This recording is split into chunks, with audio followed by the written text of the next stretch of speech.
almost come so close to the surface of the moon. For a small technical reason, we were not successful. A lot of naysayers had started trying to run down the Indian mission, run down ISRO, run down our scientists. And for all those naysayers, for all those people who have this negativity about India, जो नकारात्मक सोच के लोग हैं, उन सब के लिए उस दिन सबक था. जैसे प्रधानमंत्री नरेंद्र मोदी जी ने गले लगाया उस समय के इसरो के चेयरमैन को, उनको उनकी क्षमता के ऊपर उनको बधाई देते हुए आगे के लिए, आगे की चुनौतियों के लिए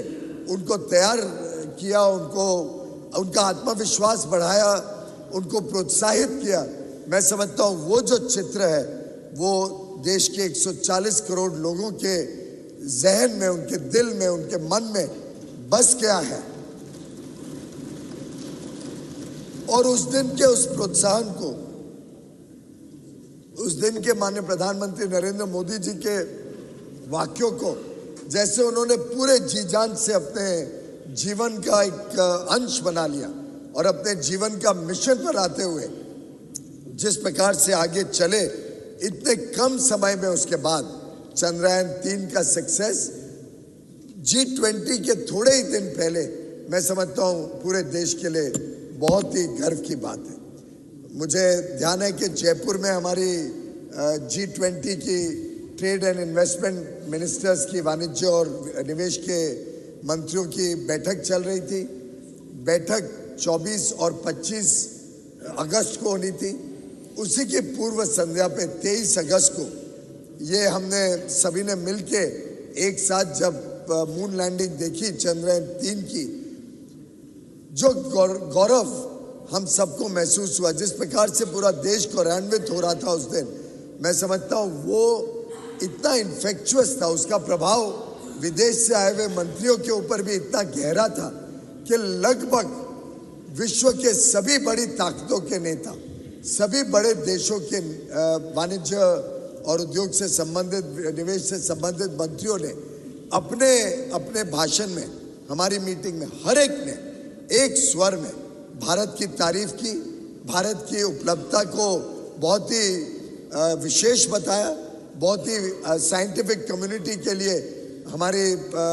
साइंटिफिक अचीवमेंट के लिए भारत की सराहना की और माननीय प्रधानमंत्री नरेंद्र मोदी जी को बधाई दी. उस मौके पे भी G20 की मीटिंग में दुनिया भर के नेताओं ने कि अब Bharat, India is truly arrived at the world stage. अब भारत विश्व पटल पे अपनी छाप छोड़ रहा है और ये मैसेज आज भारत से बढ़ के पूरे विश्व में गया कि भारत अब बड़ी बड़ी चुनौतियों को सफलतापूर्वक भी पूरा कायम कर सकता है, सफलता प्राप्त कर सकता है. और मैं समझता हूँ कि पहले हम सुनते थे US, USSR, चाइना, ऐसे देशों ने हजारों लाख करोड़ रुपए खर्च के ये एक एक मिशंस किए थे. भारत एक ऐसा देश है जिसने बहुत कम खर्चे पर, बहुत कम लागत पर और अधिकांश जो उसमें पुर्जे लगे वो भारत में बनने के कारण, मेक इन इंडिया के जो जोर लगाया गया उसके कारण आज भारत को एक अलग ही श्रेणी में लेके जाता है. अब कई देश, और उस मीटिंग के दौरान भी कई देश के मंत्रियों ने मुझसे साझा बातचीत की कि अब वो भी चाहते हैं कि स्पेस मिशन में हमारे साथ जुड़े. वो भी चाहते हैं कि उनके भी जो फ्यूचर स्पेस प्लान्स हैं उसमें भारत के साथ साझा भागीदारी करना चाहते हैं, पार्टनरशिप करना चाहते हैं, सीखना चाहते हैं और जॉइंट एंडेवर्स आगे चल के बढ़ाना चाहते हैं स्पेस की तरफ. माननीय उपसभापति महोदय, जो दोनों मिशन लाइफ हुए, लैंडर और रोवर के, इसका जो सराहना हमने अलग अलग पत्रकारों में देखी, उसके 3 प्रमुख जो उद्देश्य थे, 3 मेन ऑब्जेक्टिव्स ऑफ चंद्रयान 3, वो तीनों इतनी सफलतापूर्वक, इतने प्रिसिशन से, एग्जैक्ट 6:04 पे जो लैंडिंग हुई, वो तीनों जो हमारे लक्ष्य थे, एक था कि सेफ एंड सॉफ्ट लैंडिंग हो मून सरफेस के ऊपर, दूसरा था कि हम डेमोन्स्ट्रेट कर सके, दिखा सके रोवर ऑपरेशंस, जो मून पे रोवर बाहर निकला और उसने जो ऑपरेशंस करी, और ऑन साइट एक्सपेरिमेंट्स जो लूनर सरफेस पे करने थे, ये तीनों पे 100% सफलता प्राप्त करना ये हम सबका सौभाग्य है। और मैं अपने पूरे सदन के मेंबर्स की तरफ से आपके माध्यम से प्रधानमंत्री नरेंद्र मोदी जी को, जो टीम स्पेस और साइंस एंड टेक्नोलॉजी की केंद्र में और राज्यों में इस विषय के ऊपर चिंता करती है, और जो पूरा इसरो की टीम है जिसने इस पे दिन रात मेहनत करके, विशेषकर जो हमारी महिला साइंटिस्ट हैं उनको मैं विशेष करके धन्यवाद भी देता हूं, उनको बधाई भी देता हूं। हमने देखा है गत दिनों में कैसे महिला साइंटिस्ट ने एक प्रमुख भूमिका निभाई है हमारे अलग अलग स्पेस मिशंस में,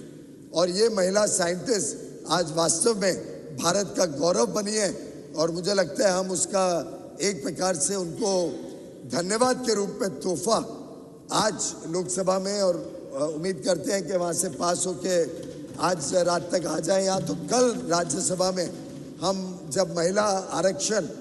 पास करेंगे, कॉन्स्टिट्यूशन अमेंडमेंट बिल पास करेंगे, मैं समझता हूँ एक सही मायने में हमारी बहनों के लिए, हमारी माताओं के लिए, हमारी छोटी बिटियाओं के लिए, जिन्होंने इतने बड़े लक्ष्य प्राप्त करने में अपना अमिट छाप छोड़ी है, इतना बड़ा योगदान दिया है, वो भी एक पूरे देश और विश्व को मैसेज जाएगा कि ये देश बहुत कृतज्ञ देश है। ये देश महिलाओं के सम्मान करने में कोई कटौती नहीं करता, और आगे चल के महिलाओं को और बड़े रूप में इस देश के विकास की प्रवाह में जोड़ने के लिए अहम कदम उठा रहे। माननीय उपसभापति महोदय, ये जो विक्रम लैंडर था, जो प्रज्ञान रोवर था, और जो प्रोपल्शन मॉड्यूल था, ये भारत में बना। मुझे याद है 2014 में जब मेक इन इंडिया का माननीय प्रधानमंत्री जी ने आह्वान किया था, तब कई सारी टिप्पणियां आती थी कि ये मेक इन इंडिया सफल नहीं हो रहा है, मेक इन इंडिया में क्या हो रहा है, क्या नई चीज करी। पीछे भी हाल में भी कुछ दिनों पहले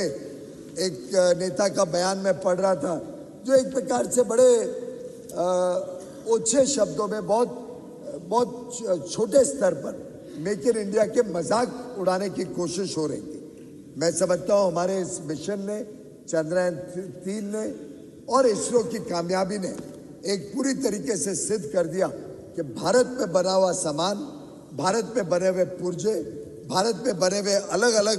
जो इस पूरे मिशन में कंपोनेंट्स लगे, इक्विपमेंट लगा, इसने इस देश को नई ऊंचाइयों तक पहुंचाया। और आज पूरा विश्व भारत की तरफ देखता है, जब वो देखते हैं कि हमें मैन्युफैक्चरिंग कैपेबिलिटीज चाहिए, हमें टैलेंट चाहिए, हमें स्किल्स चाहिए, तो उनको एक देश जो नजर आता है, विश्वसनीय देश, एक विश्वसनीय साझेदारी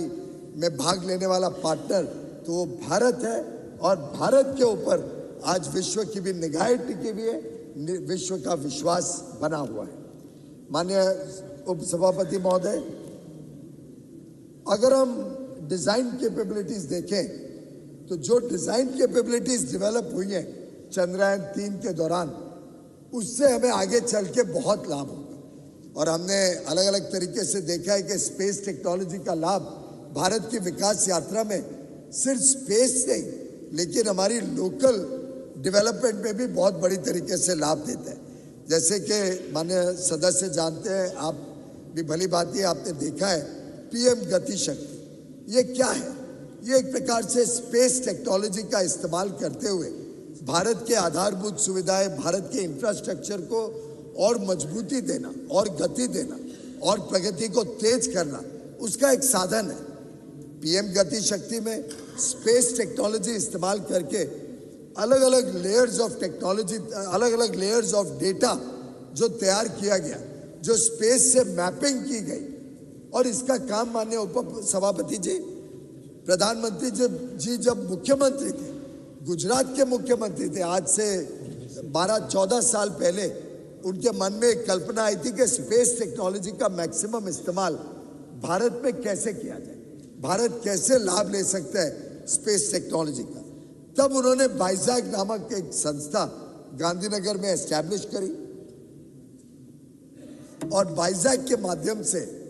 ये शुरुआत करी कि कैसे भारत के आगे के भविष्य के विकास यात्रा में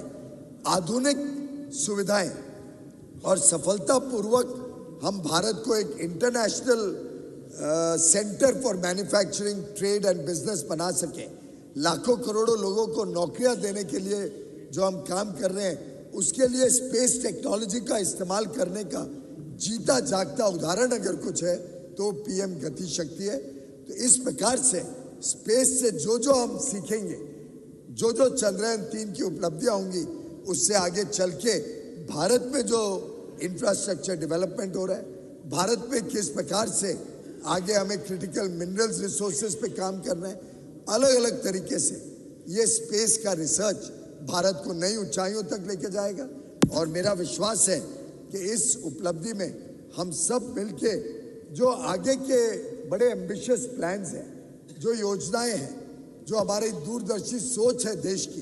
कि कैसे स्पेस टेक्नोलॉजी और हमारे स्पेस मिशंस भारत को आगे लेके जाने में काम करेंगे। ये जो नया उत्साहित भारत है, ये जो एस्पिरेशनल इंडिया की नई आकांक्षाएं, इसको पूरा करने में गगनयान, चंद्रयान के बाद